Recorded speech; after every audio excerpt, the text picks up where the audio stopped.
Hello everyone, कैसे हैं आप? उम्मीद करते हैं आप सभी अच्छे होंगे। तो आप सभी का स्वागत करते हैं शुभ पाठशाला में।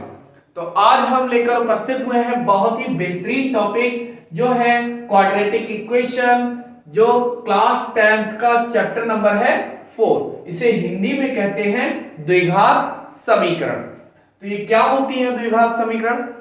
ऐसे समीकरण जिनमें चर की अधिकतम घात, मतलब वेरिएबल है, कोई भी लेटर है, उसकी मैक्सिमम पावर 2 होती है या घात 2 होती है, वह क्या कहलाती है? क्वाड्रेटिक इक्वेशन या द्विघात समीकरण कहलाती है। क्वेश्चन है फर्स्ट, निम्नलिखित द्विघात समीकरणों को हल कीजिए। Solve these quadratic equations. इनके दो पार्ट दे रखे हैं और दोनों ही पार्ट अब तक एग्जाम में पूछे जा चुके हैं। तो कैसे इनको सॉल्व करते हैं आइए देखते हैं। तो सॉल्यूशन इनका, तो यहां पर दो मेथड होते हैं इनको सॉल्व करने के।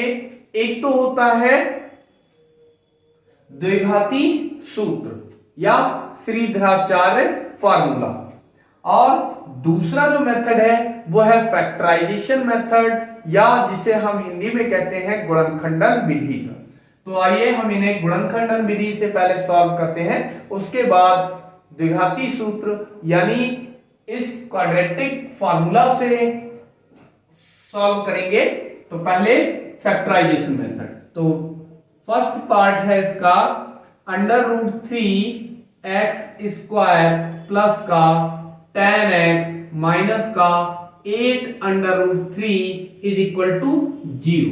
तो यहां पर क्या करते हैं, इस x² का जो कॉफिशिएंट होता है इसका, और जिसमें कोई भी वेरिएबल नहीं है, ठीक है, नॉन वेरिएबल टर्म्स की आपस में करते हैं मल्टीप्लाई। तो यहां पर कितना है 8√3 और साइन सहित जो भी साइन है उसको भी साथ में लेते हैं, और इधर √3।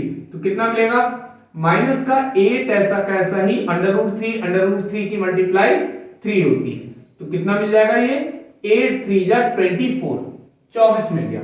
अब क्या करना होता है, इस 24 के हमें करने होते हैं फैक्टर, गुणनखंड करने होते हैं। तो इसे करेंगे 2 12 जा 2 6 जा 2 3 जा, और अब ये 3 से ही डिवाइड होगा 1 में।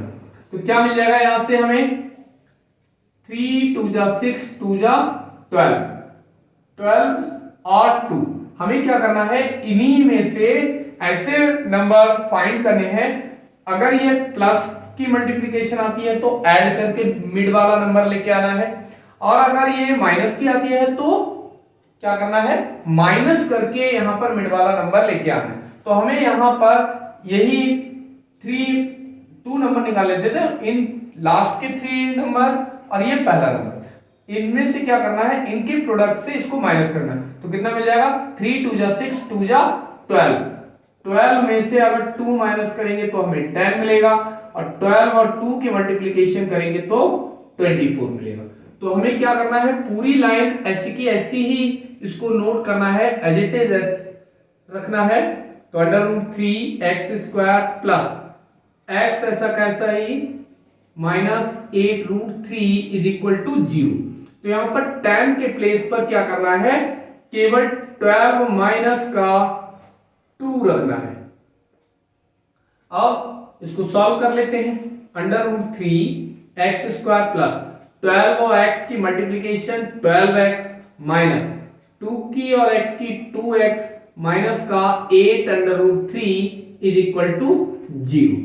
इसे हम √3x² प्लस का 4 into 3 लिख सकते हैं। क्यों लिखा उसका रीजन अभी बताते हैं।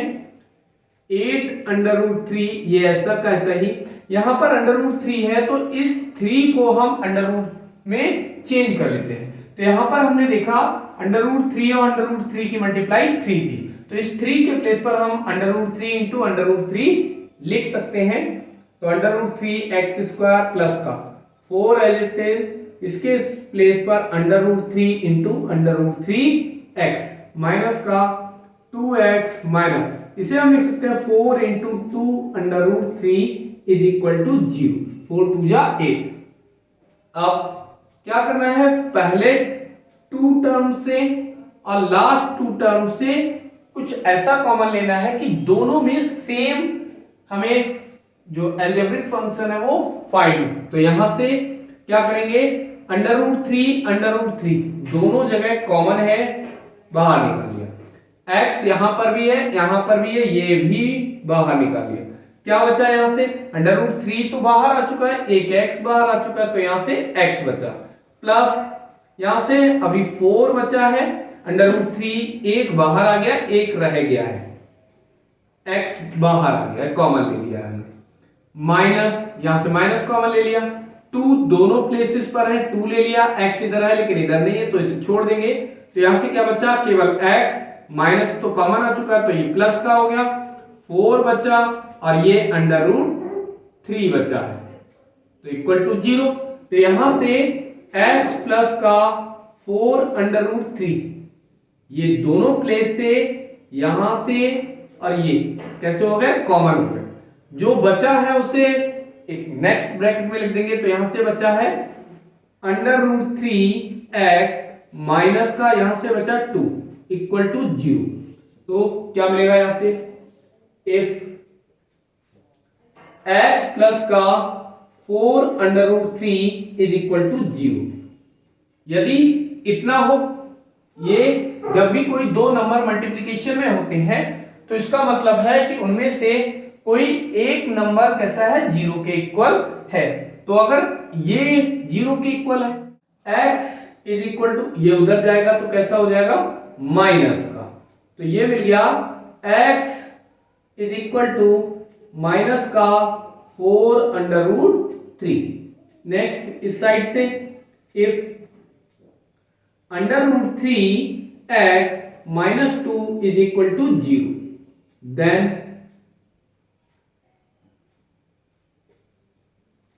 क्या मिलेगा यहां से, under root 3x is equal to 2, तो x इज इक्वल टू 2, ये मल्टीप्लीकेशन में है, कहां आ जाएंगे, अपॉन में, तो यहां से x की वैल्यू हमें मिल गई ये। तो हम लिख सकते हैं हेंस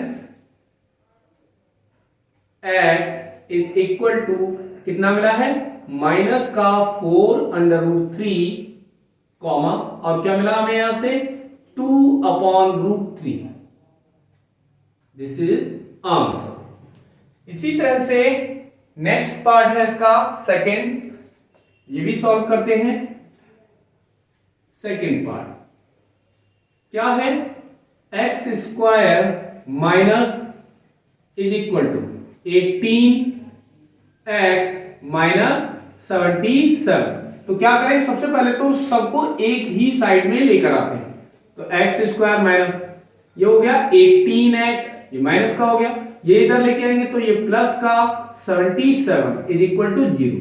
क्या करना है, सेम इसी टाइप से 77 के भी हमें क्या करने हैं, फैक्टर करने, क्योंकि यहां पर कितना है 1, तो 1 की और 77 की मल्टीप्लाई कराएंगे तो कितना मिलेगा, 77 ही मिलेगा।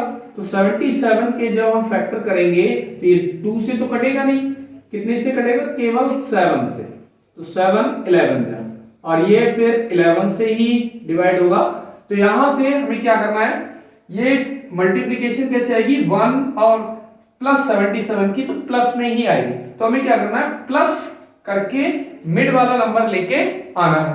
तो क्या करें, इन्हीं दोनों का अगर हम मल्टीप्लिकेशन करेंगे तो मिलेगा हमें 77, और अगर इनको ऐड करेंगे तो हमें मिलेगा 18। तो हम क्या करें, एक्स स्क्वायर ऐसा कैसा ही, यहां 18 के प्लेस पर 11 प्लस का 7 रख सकते हैं, प्लस 77 इज इक्वल टू 0। तो क्या मिल जाएगा यहां से, एक्स स्क्वायर माइनस का ये 11 और x की multiply 11x minus plus minus 7 और x की मल्टीप्लाई 7x प्लस का 77 इज इक्वल टू 0। पहले दो टर्म से x कॉमन है, यहां से मिला हमें x, यहां से 11 माइनस का 7 दोनों प्लेस से कॉमन है, यहां से मिला x और यहां माइनस का 11 इज इक्वल टू 0। क्या मिलेगा? x माइनस 11 दोनों प्लेस से कॉमन है, यहां से और यहां से। दूसरी ब्रैकेट में हमें क्या मिल गया? यहां से x माइनस का 7 इज इक्वल टू 0। तो इफ अब यहां पर दो फंक्शन, दो यहां पर अलजेब्रिक एक्सप्रेशन है, इनकी मल्टीप्लिकेशन है 0, तो या तो ये 0 के इक्वल होगा या फिर ये 0 के इक्वल होगा। तो if x minus 11 is equal to 0, then कितना मिलेगा? x is equal to 11। एक तो वैल्यू हमें ये मिल गई। If x minus 7 equal to 0, x minus 7 is equal to 0, then x is equal to 7। तब x की वैल्यू क्या आ जाएगी? 7। सो या 10 x इज इक्वल टू कितना मिला? 7 मिला और 11 मिला, और यही हो गए आंसर।